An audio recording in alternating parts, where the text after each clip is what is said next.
You're watching Cabbage Lion.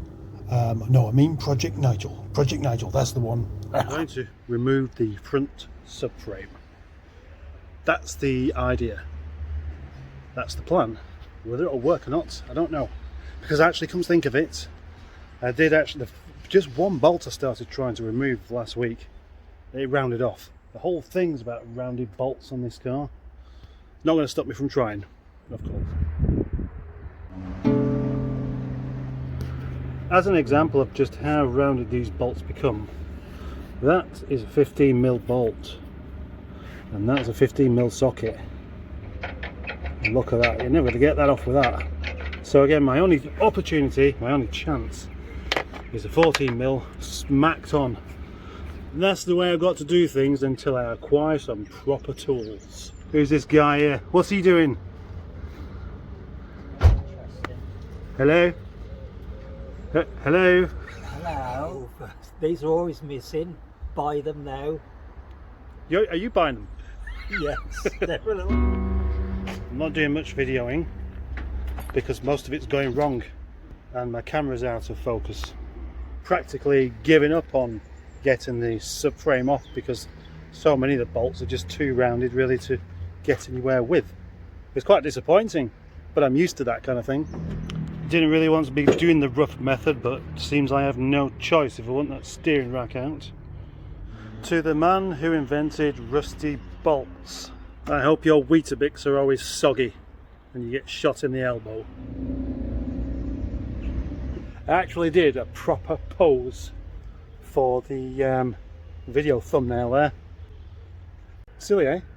I used to not bother with them at all. I used to just have whatever picture came up. And then of course I did a screenshot of some of them, and now I'm thinking, got to look professional with this. So I stood there looking like I was talking about the car when I wasn't. I was just stood there posing. And that may well have been the most productive thing I've managed to do all day. It's highly frustrating. All of this is still on. Again, last time I did the front subframe on one of these, came off half an hour and that was about it. This is very different. This is the kind of thing that makes me angry. You wouldn't like me when I'm angry. It doesn't actually make me angry though anyway, does it? Of course. Why would it? How can it? It's just a thing, it goes wrong.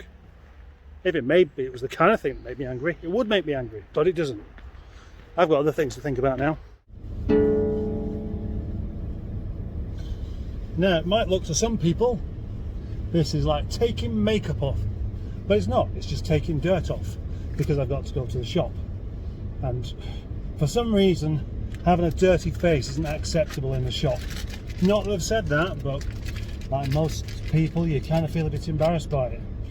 Now really, having a dirty face means you've been working, and it should mean that you have every right to go to the shop. More right in fact, because you've basically earned your shopping. And even more so for me, because I haven't even earned any money today. All I've done is got dirty. I've just made £1 from a shopping trolley because a man approached me with my trolley and said, I'll give you £1 for your trolley. And I told him it's just a token in there. And I said you could just have the trolley because I keep finding these tokens anyway, so it doesn't really matter.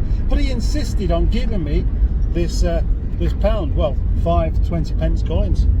So I couldn't really refuse him any further because it would have been a bit rude. So I profiteered out of shopping trolleys, and the only reason they have those there in the first place is because people can't bother to put them away, and it's an incentive to make people put them away.